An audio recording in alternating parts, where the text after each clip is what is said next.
ia mencoba memutuskan untuk membujuk calon suaminya.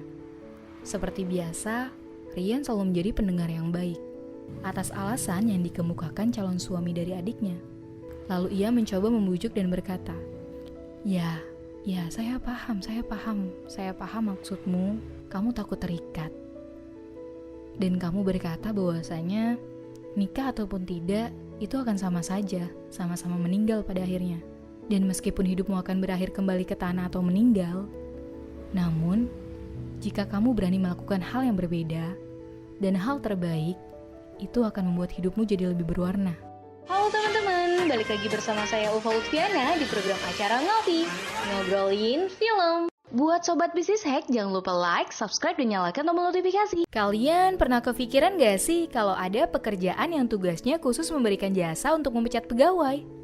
Pasti kalian bingung kan? Loh, kok memecat pegawai? Emangnya ada? Nah, film ini bakal nyeritain tentang pekerjaan tersebut. Judul filmnya Up in the Air. Film ini bercerita tentang seorang karyawan di CTT atau Career Transition Corporation. CTT memberikan jasa kepada perusahaan yang gak punya keberanian dalam memecat karyawan mereka sendiri. Di mana fokus utama pada film ini ada pada tokoh Ryan Bingham. Kita akan melihat sosok Ryan yang complicated. Kalian bayangin aja deh, menjadi seorang karyawan konsultan yang kerjanya mencat pegawai lain dan memotivasi. Hal tersebut sangat menantang, bukan? Di mana kita akan dihadapkan oleh macam-macam emosi orang dan harus memiliki teknik-teknik komunikasi yang lihai agar tak memperkeruh suasana.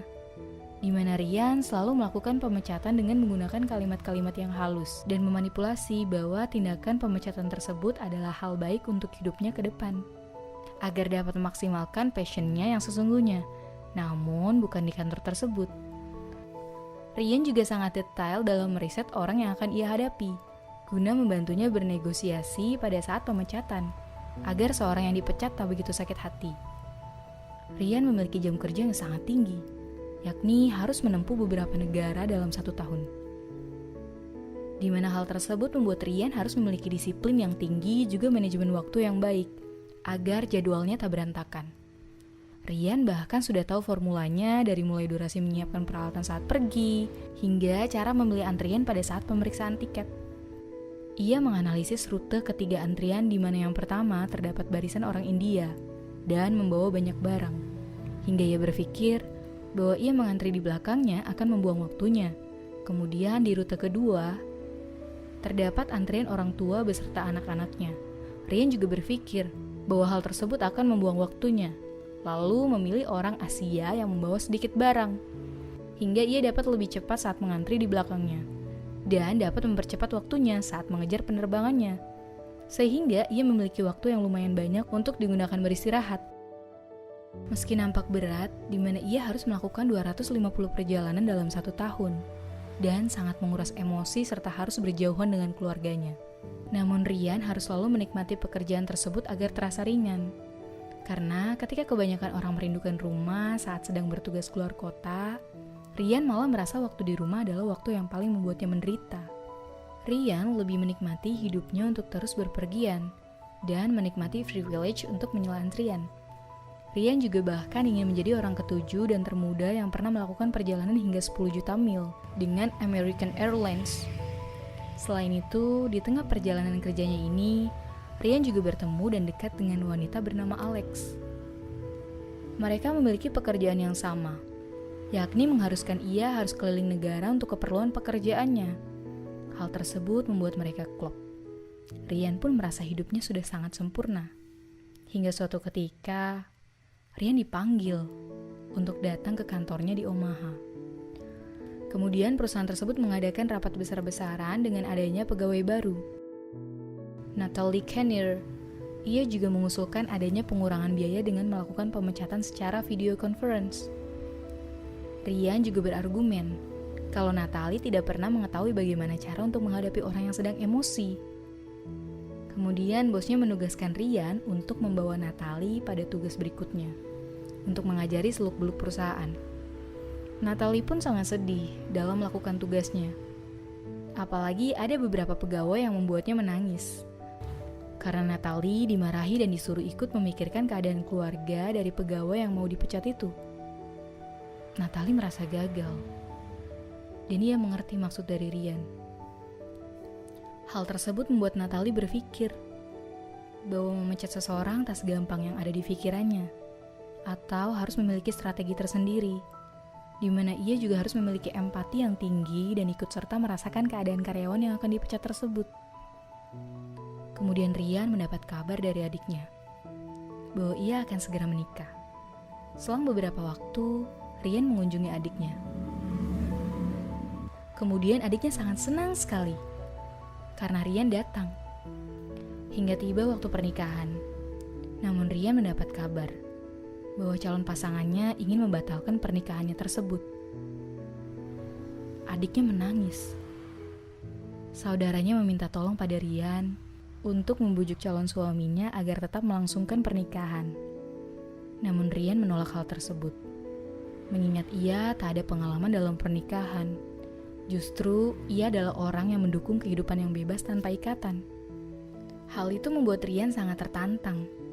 Mengingat ia tak pernah melakukan hal berharga apapun terhadap adiknya. Lalu, ia mencoba memutuskan untuk membujuk calon suaminya. Seperti biasa, Ryan selalu menjadi pendengar yang baik atas alasan yang dikemukakan calon suami dari adiknya. Lalu ia mencoba membujuk dan berkata, Ya, saya paham maksudmu, kamu takut terikat. Dan kamu berkata bahwasanya nikah ataupun tidak, itu akan sama saja, sama-sama meninggal pada akhirnya.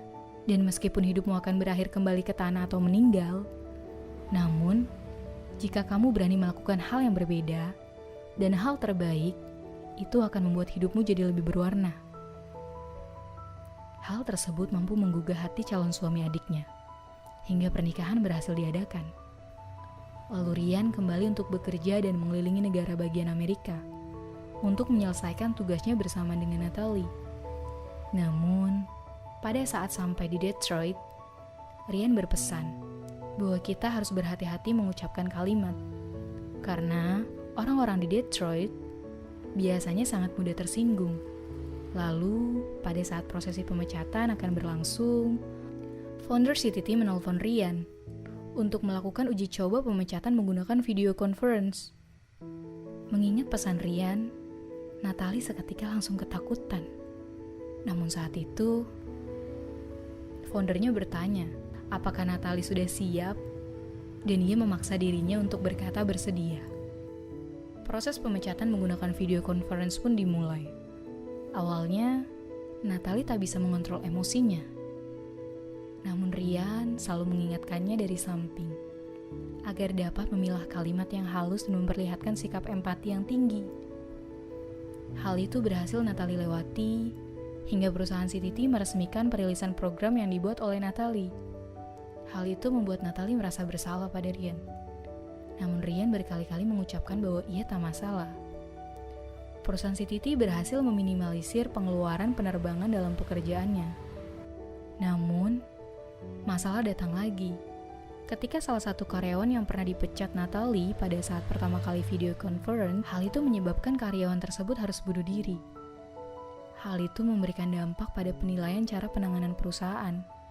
Mengetahui hal tersebut, Natalie langsung mengajukan pengunduran diri dan founder CTT meminta Ryan untuk melakukan penerbangan seperti sedia kala lagi.